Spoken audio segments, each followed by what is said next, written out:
So this is my 1997 Toyota MR2. It's the Bathurst edition, 2-litre naturally aspirated 5-speed manual. It's a mid-engine sports car, so the engine is in the back right there. Does include a boot actually, but just like the title suggests, we're going to be driving this car and I'm going to be showing you what it's like driving without power steering.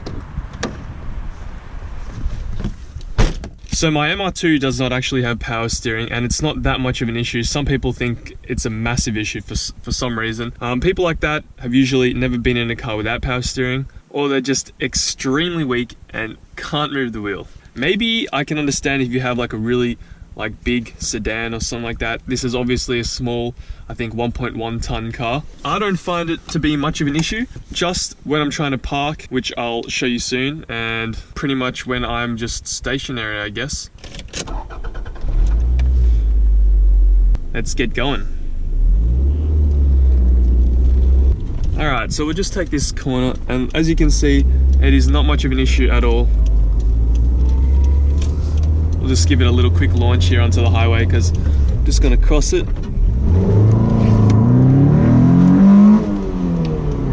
Nice little pull. Woo!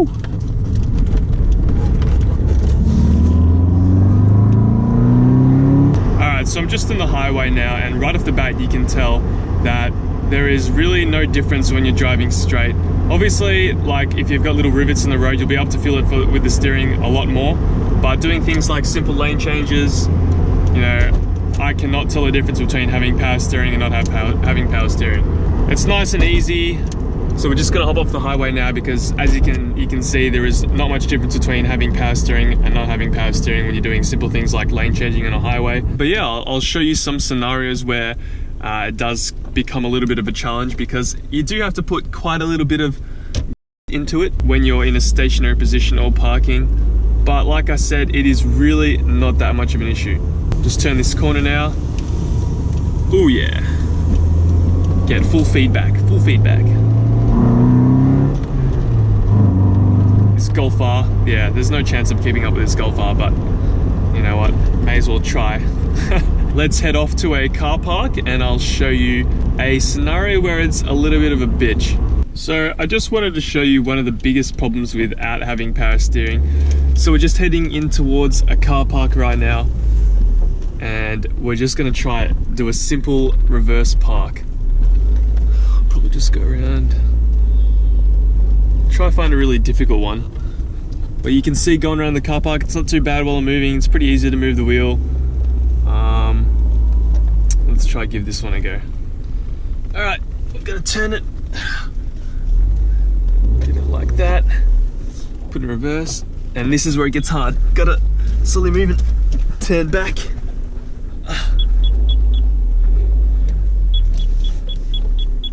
It is such a pain in the ass when you're trying to do parks. But I reckon it's worth the sacrifice if you want some good feel when you're going around in corners. Yeah, it wasn't that bad. It wasn't too difficult. Probably over exaggerated a little bit. But just move around in the car park. Pretty nice and easy to move around. No issues whatsoever, really.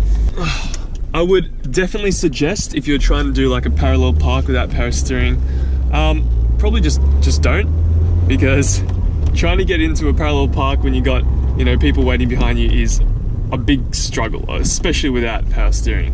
You know, with power steering it's hard anyway, but like without power steering it's horrible. But yeah, just feeling these corners and everything, you can feel all the bits of the road. It really does make the experience of driving quite a bit better. You know, we're just in the streets and I can already, like, you know, tell the difference between driving my Camry and driving this. Maybe just because it's a sportier car, but like, you know, if I move into the corners, I can feel everything. Yeah, no, it feels good. All right, I'm just gonna quickly do a little reverse park. I know I did say don't attempt this because it's the biggest waste of time, especially with a car without power steering. It's just not worth the effort. No cars behind me, luckily, so I'll take my time, but let's try get it. Try get in like that. People won't understand when they're behind you that you don't have power steering and you're driving a fucking old ass car. But, you know, that was an extremely poor attempt, but if you want to get really close to the curb and you didn't do it well first off, you're gonna have to you know, kind of get the car moving a bit and then do it. But you can see it is not as easy as it looks, or as easy as it sounds. Now, in saying this and driving this car, I would prefer to have this car have power steering, and that's just simply because I want to drive it like more of as a daily. Like, I can't really do that, and I can't really just like be in this car all the time, because it is, you know, not practical, you know, having to park it all the time. It's just annoying. But when I'm heading down to like the hills, or when I eventually take this to the track, I know that it will feel amazing. But yeah, let's go over some of the pros and cons to having no power steering. So firstly, we'll take this corner, well, this roundabout. Oh, probably go first gear. And you can just feel everything. It just feels good. You can always feel where the wheels are pointing. You just get a lot more feedback. It's just a different kind of experience. So that's one positive, and that's probably the only positive. Now, negatives I've already listed. You obviously, it's going to be harder to park. It's going to be harder to move it around.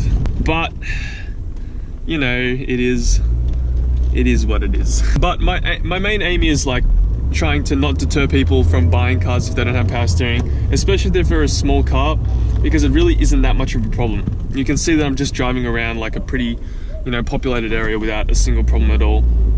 You know, obviously parking is a different story, but like doing this right now is no problem at all.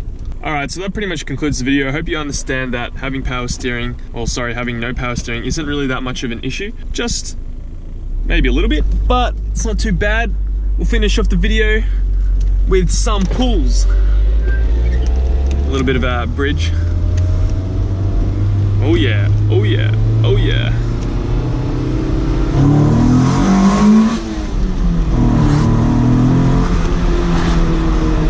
So we're nearly at 7,000 subscribers. Thank you guys so much. Really means a lot. Look forward to seeing your comments every video, so please make sure you do comment. Give me some feedback. Always appreciate it. And there's gonna be more videos to come. I also would like to know what you guys want to see, you know, anything to do with the Camry or the MR2, like specifically what you want to see and the mods that you want me to do. Let me know, because I'm just starting to save up money again, because I have just been on a holiday, so I might be able to afford some mods for either of the cars. Let me know. Catch you guys in the next one.